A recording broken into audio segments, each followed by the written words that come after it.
కానీ అయ్యా నేను నలిగిపోయినా ఆ నలుగుడు నాకు నొప్పి కలిగించిన ఒక్క సంతోషం ఉంది ప్రభువా. అదేంటో తెలుసా? నీ చేతుల్లో నేను నలుగుతున్నాను. నన్ను నల్లగొట్టడానికైనా నీ చేతుల్లో తీసుకున్నావు చూడు. ఎంతమందికి ఉంది దేవా అదృష్టం. నన్ను నల్లగొట్టడానికైనా నీ చేతుల్లో తీసుకున్నావు చూడు. ఎంతమందికి ఉంది దేవా ఈ భాగ్యం. లోకంలో అందరినీ అట్లా పట్టించుకున్నావా? నన్ను పట్టించుకున్నావు. నన్ను పట్టించుకున్నావు అంటే, నా విషయంలో ఇంత కేర్గా ఉన్నావు అంటే నన్ను ఎక్కువ ప్రేమిస్తున్నావు. అందుకే నేను బాగుండాలని కోరుకుంటున్నా. అందుకే నాలో లోపాలు ఒప్పుకోవట్లను తట్టుకోలేకపోతున్నావు.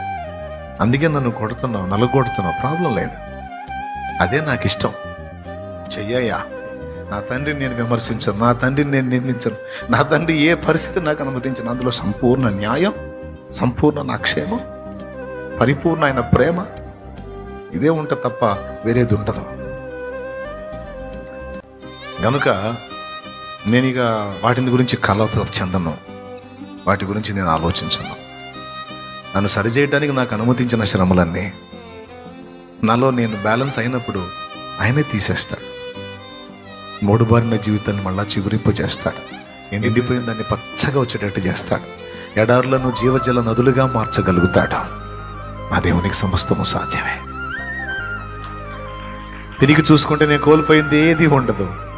ఎదురైన ప్రతికూలతలన్నీ కూడా నాకు ఆశీర్వాదాలుగానే మారి ఉంటాయి. ఎందుకంటే ఆయన నిన్ను ప్రేమిస్తున్నాడు, ఆయన నన్ను ప్రేమిస్తున్నాడు. ఎంతగా అంటే చెప్పండి, ప్రాణం కంటే మిన్నగా.